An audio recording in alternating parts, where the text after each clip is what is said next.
Olha, hoje a gente vai mergulhar fundo num momento que é pura comédia, daqueles bem caóticos que virou lenda no universo dos podcasts brasileiros. A gente está falando do Podpar, claro, um dos gigantes do Brasil.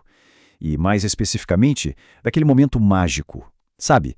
Quando as câmeras estão ligadas, mas o que a gente vê são só amigos a serem amigos. E o ponto de partida é esse aqui. É essa frase. Ela já entrega tudo, né? É a promessa de uma história daquelas. Sobre um ataque de riso, mas um ataque de riso daqueles incontroláveis, sabe? Aquele que dá dor na barriga, que faz chorar e que acontece entre amigos, na estrada. É o tipo de memória que fica para sempre. A pergunta que fica é essa, né? O que pode ser tão engraçado a esse ponto?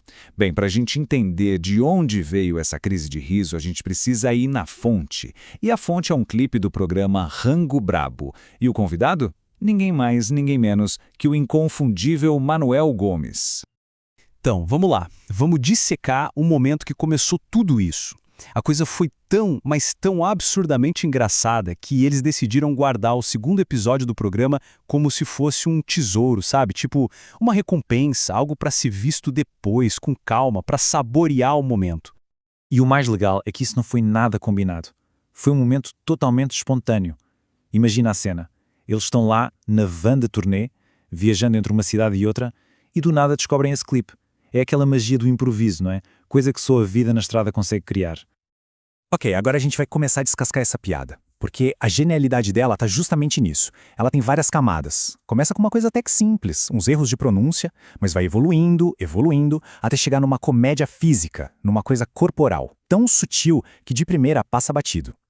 E a primeira coisa que quebra todo mundo, que faz a galera perder a linha, é a pronúncia de um prato. É que o Manel Gomes, com uma confiança assim, inabalável, ele não fala passas com nhoque. Não. É passa-esconha. Sempre. E essa é a chave da coisa toda. Não é que ele errou uma vez. Acontece. O ponto é que ele repete o passa-esconha com a mesma convicção.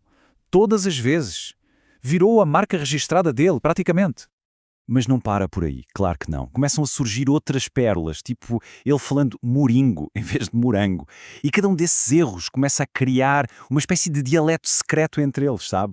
Cada palavra errada vira uma piada interna nova. Isso vai fortalecendo a amizade, a conexão do grupo. Só que o verdadeiro, o ápice da comédia, a cereja do bolo, é um detalhe que eles só sacam depois. E esse detalhe muda tudo. Eles percebem que o braço do Manuel Gomes está machucado. E de repente cada jeito estranho de pegar nas coisas, tudo ganha um novo sentido. E a piada fica, 10 vezes mais engraçada.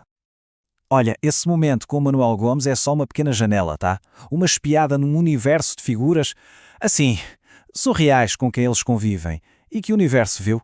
Vamos conhecer mais algumas dessas personalidades. Primeiro da lista, Príncipe do Kuduro.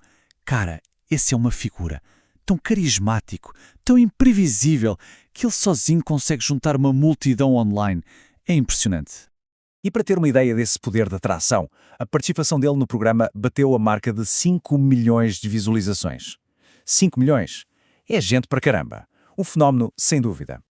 E é a personalidade dele totalmente sem filtro. A prova disso é essa provocação aí que ele mandou direto para o Casimiro, um dos maiores streamers do mundo.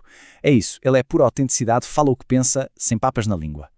Agora mudando completamente de direção, no extremo oposto do caos, a gente tem o Baianinho de Mauá. Ele é outra figura do círculo de amizades deles, mas o Baianinho não tem nada de caótico. Ele é um mestre da calma, da concentração. Um jogador de sinuca profissional com uma precisão que, beira o sobre-humano. Essa galera é tão unida que eles têm até os próprios jogos, como o Filipong. E é aí que a habilidade do Baianinho brilha. Com aquela pontaria cirúrgica dele, ele é o campeão absoluto. Ninguém chega perto. É o tipo de talento que deixa todo mundo de queixo caído. Mas claro, nem tudo são flores. Esses momentos super engraçados que a gente vê nos cortes, eles são só a ponta do iceberg. Por trás de tudo isso existe uma amizade real, claro, mas também muitos sacrifícios. A vida real cobra o seu preço. Essa vida na estrada, que é fundamental para o trabalho deles, ela tem um custo bem alto. Significa perder coisas importantes, sabe? É não poder acompanhar de perto os pais envelhecendo, é perder os sobrinhos crescendo, é ver a vida dos amigos mudando, mas sempre de longe. E, às vezes, o mundo público e o privado se chocam. E de um jeito bem constrangedor. Uma das histórias que mais mostra isso é um momento de confronto direto entre o Igão, um dos apresentadores, e a mãe dele. E o pior, na frente de todo mundo. Imagina a cena. No meio da conversa, do nada, a mãe dele vira e manda essa pergunta. Uma pergunta que ninguém ali esperava. Colocou ele numa saia justa, numa situação super delicada na frente dos amigos, da equipe, de todo mundo. E aí vem o mítico, o parecer dele com uma resposta que é uma obra-prima. Uma demonstração de lealdade, mas com um toque de comédia genial. Ele se esquiva da pergunta com uma maestria que ao mesmo tempo protege o Igão e deixa a situação toda ainda mais engraçada. É a defesa perfeita. No fim das contas, o que a gente percebe é que esses clipes, esses cortes, são muito mais do que só piadas. Eles são, na verdade, artefatos, provas de uma amizade de verdade, que foi construída na estrada, com sacrifício e, claro, com muitos momentos absurdos como esses. E talvez isso sirva para lembrar a gente de uma coisa. As melhores piadas, aquelas que a gente nunca esquece, nascem sempre de uma conexão real, de uma amizade genuína.